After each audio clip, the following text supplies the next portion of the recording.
December 17, 1944. The Ardennes Forest, Belgium. Oberreiter Hans Müller crouched in his frozen foxhole, writing words in his diary that would haunt him for the rest of his life. The Americans are not like the Russians. Their artillery is something else entirely. It is not the volume of fire, though that is terrible enough. It is the speed. It is the accuracy. It is the knowledge that you have no time to react. One moment there is silence. The next moment the world explodes. Through the dense fog that morning, Müller had witnessed something that shattered every assumption German soldiers held about American military capability. His battalion, part of the 6th SS Panzer Army, had just launched Hitler's final gamble in the West. They had achieved complete surprise against thinly held American positions. Victory seemed within reach. Then the American artillery found them. What Müller did not know, what no German soldier advancing through those snow-covered forests could have known, was that they were about to encounter the most lethal artillery system ever deployed in warfare. A system so advanced, so devastating, and so precisely coordinated that it would break the back of Germany's last offensive and reveal the true depth of American military superiority. The collapse had begun long before the Battle of the Bulge. Throughout 1943 and 1944, German veterans transferred from the Eastern Front to face American forces in Italy, France, and the Low Countries carried with them assumptions forged in desperate battles against Soviet artillery. They had learned to survive Russian bombardments through hard-won experience. The Russians would fire ranging shots, giving German troops precious seconds to seek cover. The shells would arrive in predictable patterns, allowing movement between barges. The fire direction was often slow, taking 10 to 15 minutes from observation to impact. The Americans were different, terrifyingly different. Gapa Otto Schmidt, a veteran of 2 years on the Eastern Front, captured with the Afrika Korps in Tunisia in May 1943, would later describe his first encounter with American artillery in a post-war interview. We had taken position in a wadi north of Tunis. Good cover, we thought. The Russians would have needed an hour to find us and another hour to range their guns. We felt safe enough to heat our morning coffee. Then we saw it. A small aircraft no bigger than a reconnaissance plane puttering overhead at perhaps 500 meters altitude. We barely paid attention. Such aircraft had no weapons. We assumed it was doing photography. 3 minutes later, without warning, without ranging shots, without any indication whatsoever, the entire wadi erupted. Shells landing simultaneously, not in sequence. Air bursts above us, ground bursts among us. In 30 seconds, my company ceased to exist as a fighting unit. I was one of 11 survivors from 123 men. The aircraft Schmidt had seen was an L-4 Grasshopper, the American forward observer's flying platform. These unassuming Piper Cubs would become the most feared aircraft in the German military. Not for any weapons they carried, but for what followed their appearance. German soldiers learned a bitter truth. When you saw a Grasshopper overhead, you had minutes, perhaps only seconds, before American artillery turned your position into a killing ground. Lieutenant Friedrich Bauer, an artillery officer who had coordinated counter-battery fire on the Eastern Front, documented his astonishment in letters discovered decades later in German military archives. I studied American artillery procedures from captured documents. Initially, I believed these documents were deception, propaganda designed to intimidate. No artillery system could perform as described. The coordination required would be impossible. Then I witnessed it myself. Near Seno, an MRT American Grasshopper appeared. We tracked it, preparing to displace our guns as standard procedure. Before we could move, before we had even computed firing data for counter-battery fire, American shells were landing on our position. Not random fire, not area saturation, precise fire on each gun. They had calculated firing solutions, coordinated multiple batteries at different ranges, and delivered simultaneous fire in less time than it took our own forward observers to radio map coordinates to our fire direction center. The secret to American artillery superiority lay not in a single innovation, but in a comprehensive system that integrated technology, training, and industrial capacity at a level Germany could never match. The foundation was the Fire Direction Center, a concept that revolutionized artillery employment, where German artillery batteries calculated firing solutions individually. American batteries fed all data to a central fire direction center that could coordinate fire from dozens of batteries simultaneously. The FDC system depended on pre-computed firing tables.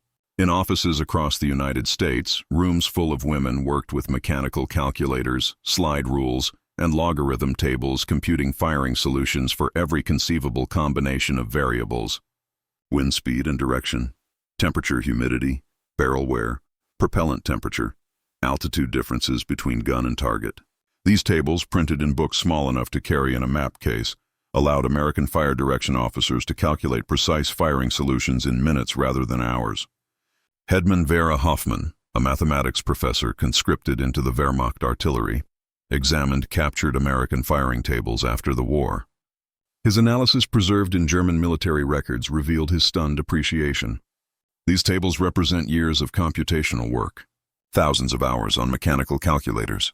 They had computed solutions for every variable we might encounter in the field. Our own firing tables were crude by comparison, requiring extensive field calculations for each mission. The Americans had done the mathematics in advance. In the field, they simply looked up the answer. But tables alone could not explain American artillery's devastating effectiveness. The true revolution was time on target, a firing technique so advanced that few nations possessed the capability to execute it. Time on target, universally known as TUT, coordinated artillery fire, so that shells from multiple batteries fired at different times based on their distance from the target arrived simultaneously within a 3-second window. The effect was catastrophic. German soldiers experienced no warning, no ranging shots, no gradual buildup of fire. One instant silence. The next instant, dozens of shells detonating simultaneously. Troops in the open, whose survival against conventional artillery depended on dropping prone at the first explosion, had no time to react. Studies conducted after the war revealed that 66% of artillery casualties occurred in the first few seconds of a barrage. Time on target maximized casualties by eliminating warning. Stabsfeld-Welbel Kurt Zimmermann, who survived Toot strikes during the Battle of the Bulge, wrote in his diary discovered by American forces in a captured command post, "It is not artillery as we understand it. It is something new. You hear nothing. Then the world ends. Every shell arrives in the same second. The air bursts kill men who would survive ground bursts. The ground bursts kill men who would survive air bursts. There is no time to dive for cover, no time to reach a hole, no time even to drop flat. You are simply alive one moment and wounded or dead the next." The speed of American artillery response shocked German commanders. German artillery, considered among the world's best, could deliver fire in 8 to 10 minutes under ideal conditions. American artillery routinely delivered accurate fire in 3 minutes. This speed derived from multiple factors.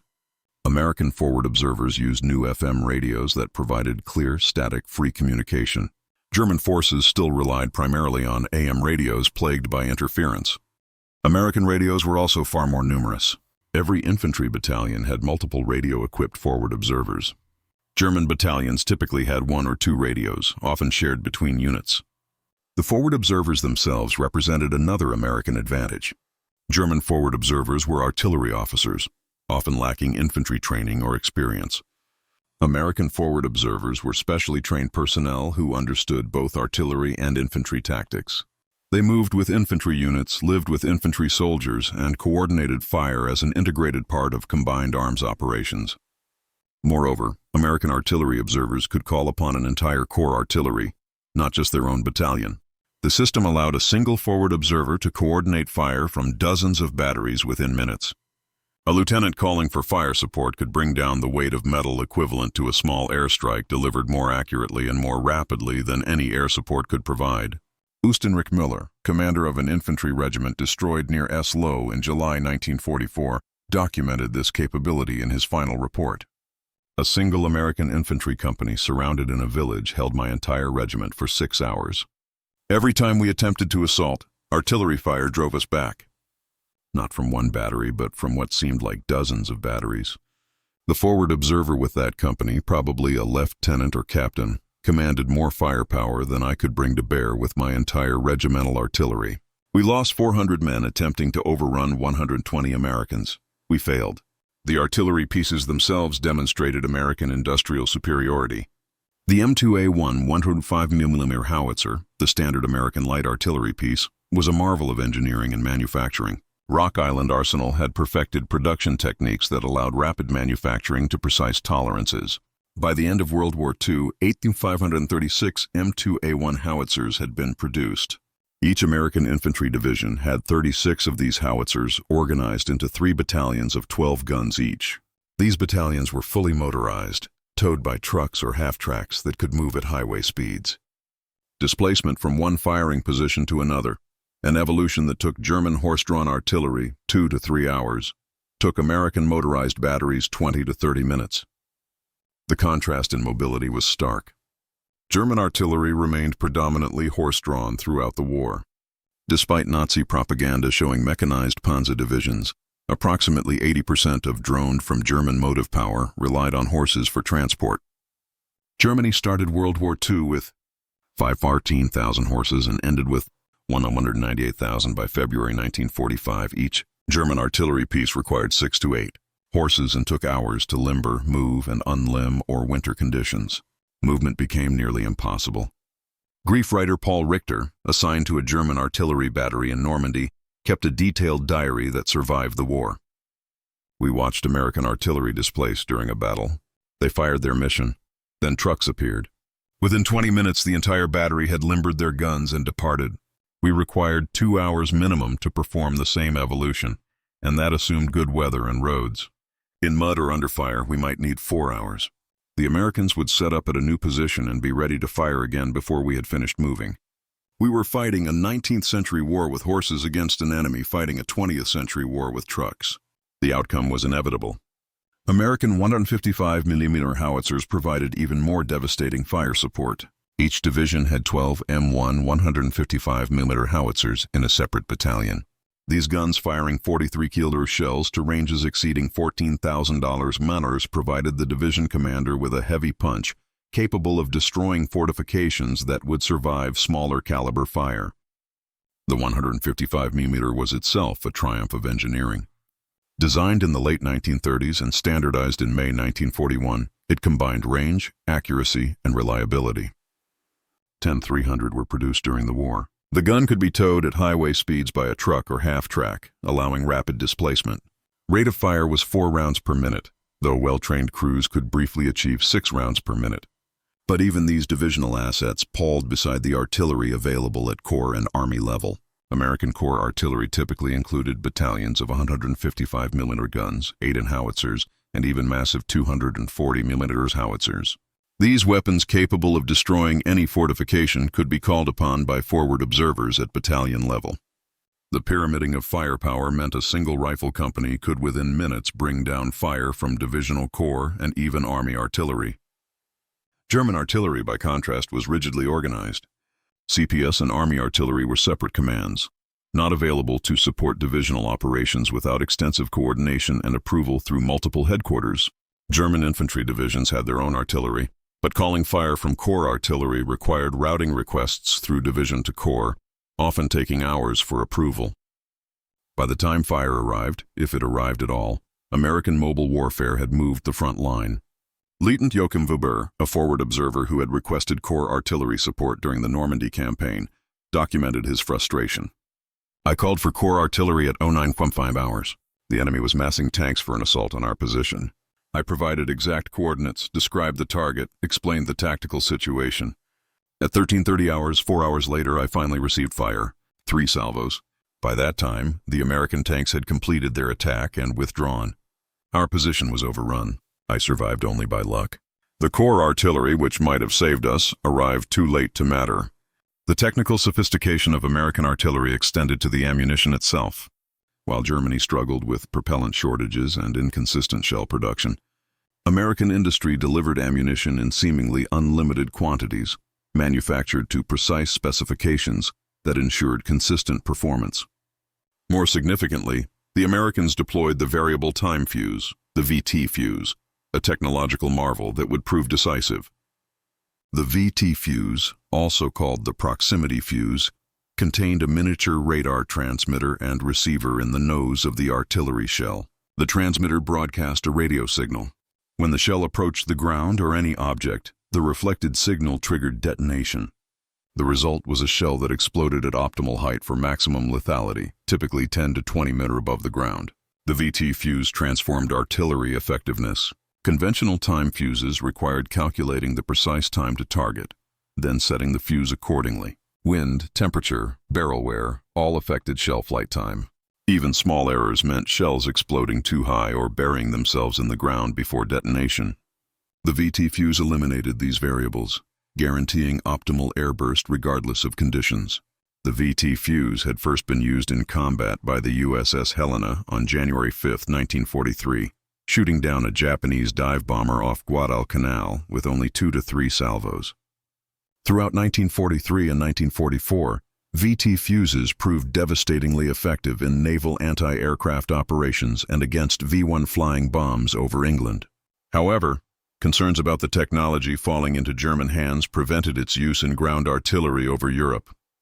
General Dwight Eisenhower personally requested permission to employ VT fuses during the Battle of the Bulge, arguing that their effectiveness justified the security risk. The Pentagon initially refused, but Eisenhower protested vehemently. Formal authorization came on December 19 through 21, 1944, shortly after the German offensive began. This marked the first use of VT fuses against ground troops in the European theater. The decision proved correct. VT-fused shells devastated German formations caught in the open during the 8 Ardennes offensive. Naval anti-aircraft tests had shown VT fuses were 3 to 4 times more effective than conventional fuses against V-1 flying bombs. VT fuses destroyed 79% of all incoming targets. The lethal fragment area was 3,000 square FT versus 60 square FT for conventional fuses. Some estimates suggested VT fuses increased artillery effectiveness by 200 to 700%. Troops who had learned to survive conventional artillery by seeking any depression in the ground discovered that VT fuses negated such cover. The shells exploded above them, showering downward with deadly fragments that struck men prone in shallow holes. Oberreiter Hans Müller, whose diary opened this account, survived a VT fuse barrage and recorded his experience. We had learned on the Eastern Front to go flat at the first explosion. Even shallow depressions offered protection from fragments traveling horizontally. But these shells, these demon shells as we called them, exploded above us. The fragments came down like rain. Men in foxholes, men who should have been protected, were killed by fragments that fell vertically. There was no defense except deep bunkers, and we had no time to dig deep bunkers. We simply died. The psychological impact of VT fuses compounded their physical effects. German soldiers trained to respond to artillery by seeking cover found their training irrelevant. The knowledge that no cover short of overhead protection would save them induced paralysis. Some units refused to leave defensive positions, even under direct orders, because movement in the open meant certain death if American artillery engaged them. Helped Friedrich Bauer documented a near mutiny in his unit during the final weeks of the Ardennes offensive. My company was ordered to attack an American position 300 meters distant. The men refused. They had seen what American artillery did to troops in the open, especially with Cumbrous, these new fuses that burst in air. I tried to explain that we would die anyway if we did not attack, that the Americans would eventually overrun our position. The men would not move. They preferred the possibility of capture to the certainty of death under American artillery fire. The industrial capacity that produced American artillery and ammunition in such quantities represented another dimension of superiority that German soldiers could not comprehend. Rock Island Arsenal alone produced over 10,000 50mm howitzers. Multiple factories produced 155mm howitzers and heavier weapons. Shell production reached staggering levels throughout the war. German production, hampered by Allied bombing, resource shortages, and inefficient allocation of industrial capacity, never approached American levels. German artillery pieces were often superior in design to their American counterparts, but Germany produced them in insufficient numbers and lacked the industrial capacity to maintain production as the war continued. By 1944, German artillery batteries often operated at half strength, with guns destroyed or worn out and no replacements available. More critically, German ammunition production could not sustain intensive operations. German artillery batteries were often limited to minimal daily allowances, sometimes as few as 2 to 3 shells per gun per day. American batteries faced no such restrictions. Forward observers could call for fire freely, knowing that ammunition supply was effectively unlimited. Lieutenant Werner Vogel, a German artillery officer, documented the ammunition crisis in his war diary. We received 50 shells per gun for the entire week, 50 shells to support an infantry regiment facing continuous American attacks. I was required to justify each fire mission to battalion, explaining why this particular target merited expenditure of irreplaceable ammunition. Meanwhile, American artillery fired thousands of shells daily with no apparent concern for conservation. We fought a poor man's war against a rich man's enemy. The disparity in ammunition supply manifested in tactical doctrine. German artillery doctrine emphasized mass fire on high-value targets delivered only after careful planning and approval. American doctrine emphasized responsive fire immediately available to support infantry operations. An American infantry platoon leader could request and receive artillery support within minutes. A German platoon leader might wait hours for fire if he received any at all. The logistics of ammunition supply further highlighted American advantages. American artillery was fully motorized, supplied by truck convoys that could deliver thousands of shells to forward positions within hours. German artillery, horse-drawn and often dependent on rail transport for long distance movement, struggled to maintain adequate forward stocks. As Allied air power interdicted, German rail networks' ammunition supply became increasingly difficult. American logistics also benefited from standardization. The M1 shell fired by 105mm howitzers used the same fuse as shells fired by 155mm howitzers and larger calibers. This standardization simplified supply, reduced inventory requirements, and ensured that fuses were always available. German ammunition production, plagued by multiple fuse designs and caliber variants, suffered chronic shortages of specific components, even when overall production remained adequate. The superiority of American artillery created a cascading effect on German tactical options. German commanders, knowing that massing forces would draw devastating artillery fire, dispersed their units. But dispersed units lacked combat power and could be defeated piecemeal. Concentrated forces could generate combat power, but became targets for American artillery. Either choice led to defeat. The Ardennes Offensive, Germany's final major attack in the West, demonstrated these dynamics with brutal clarity. German planning depended on fog and overcast weather to neutralize American air power. The planners correctly assessed that American aircraft could not operate in bad weather. They failed to understand that American artillery did not require good weather. During the opening days of the offensive, German armored and infantry divisions achieved significant penetrations against surprised American forces. Over 200,000 German troops and approximately 1,000 tanks launched the initial assault on December 16, 1944. Then American artillery found them. Lacking the mobility to rapidly displace when taken under fire, German horse-drawn artillery batteries were destroyed in place. Lacking the ammunition reserves to engage in sustained counter-batter fire, German guns fell silent while American guns continued to fire. Stabsfeld-Webel, Kurt Zimmermann, whose diary provides extensive detail on German artillery operations during the Bulge, recorded the disparity. Our battery was located in woods south of St. Vith. We had 50 shells per gun, our entire allocation for the operation. We fired a mission in support of our infantry. Within 10 minutes, American counter-battery fire destroyed 3 of our 6 guns and killed most of the horses. We attempted to displace the remaining guns but lacked horses to move them. We abandoned the guns and withdrew on foot. This was the pattern across the entire front. Our artillery was silenced while American artillery continued to fire without pause. At Bassau, American artillery ammunition was actually restricted to only 10 rounds per gun per day on December 22nd due to shortages. Despite this constraint, American artillery proved decisive in breaking German attacks around the surrounded town. When the weather cleared after Christmas, supply resumed, and American artillery fire intensified dramatically. During the entire Bulge campaign, 4,155 American guns fired 155,000 artillery rounds. German units that had penetrated 50 kilometers into American lines found themselves trapped, surrounded by American forces that could call upon unlimited artillery support once resupply resumed. Oberst Heinrich Müller, whose regiment had been destroyed at St. Lo 6 months earlier, commanded a replacement regiment during the Bulge. His final report, written in a prisoner of war camp after his capture in January 1945, provides a stark assessment. We were defeated by American artillery before we were defeated by American infantry or armor. Every movement we made was observed by their aircraft and engaged by their artillery. Every concentration of forces was broken up by artillery fire before we could attack. Every defensive position was smashed by artillery before their infantry assaulted. We could not move, could not mass, could not defend. We simply absorbed artillery fire until we ceased to exist as an effective force.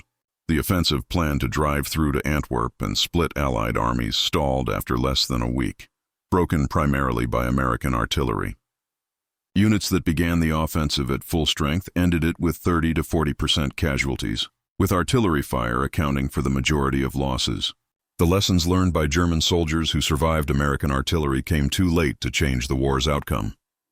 Those captured and sent to prisoner of war camps in the United States discovered that the artillery system that had destroyed their units represented just one aspect of American military capability.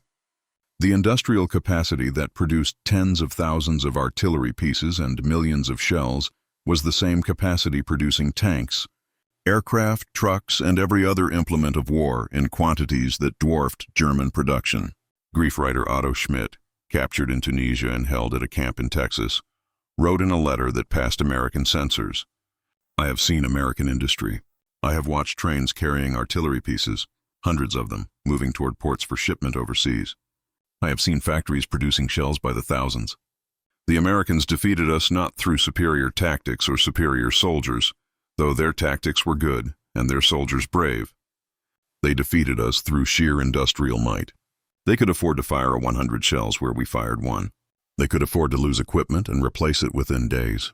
We could not match this, could never match this, no matter how long we fought."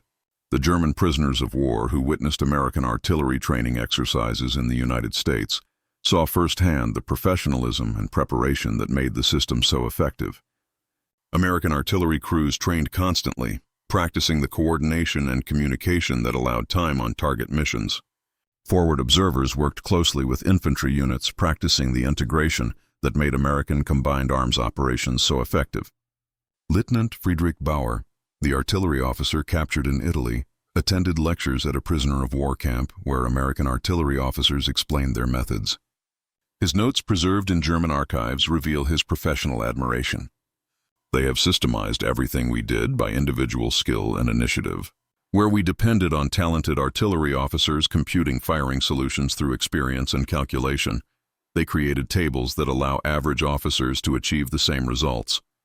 Where we depended on good radio operators maintaining communication under difficult conditions, they produced radios so reliable that even minimally trained operators could maintain contact. They have taken the art of artillery and transformed it into an industrial process, repeatable and scalable. This is the secret of their success." The transformation of German prisoners extended beyond technical appreciation. Many realized that German propaganda about American military weakness had been completely false. The Americans they encountered both as enemies on the battlefield and as captives in prison camps demonstrated professional competence, industrial capability, and organizational skill that exceeded German capabilities in nearly every dimension. Bavaria writer Hans Müller, whose diary chronicled his experiences in the Ardennes, was captured during the collapse of the German offensive. His later diary entries, written in a prisoner of war camp, reflect a complete reversal of his earlier beliefs.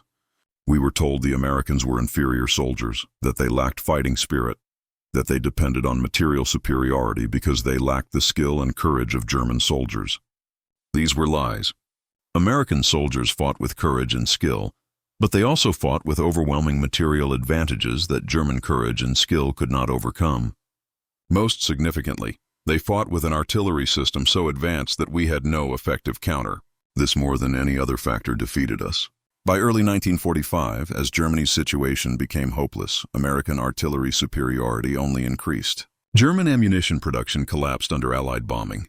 German artillery units lost experienced crews to casualties and received inadequate replacements. German horses, essential for moving artillery, died by thousands from overwork, lack of fodder, and American fire. German batteries that had operated with 6 guns at the war's beginning now operated with 2 or 3. Some divisions had no functional artillery at all. American artillery, by contrast, grew stronger. Production continued to accelerate even as the war in Europe approached its end. American factories produced more artillery pieces in 1944 than in any previous year. Ammunition production reached levels that allowed American forces to fire without restriction. New technologies, including improved fire direction, computers, and better radios, enhanced effectiveness further.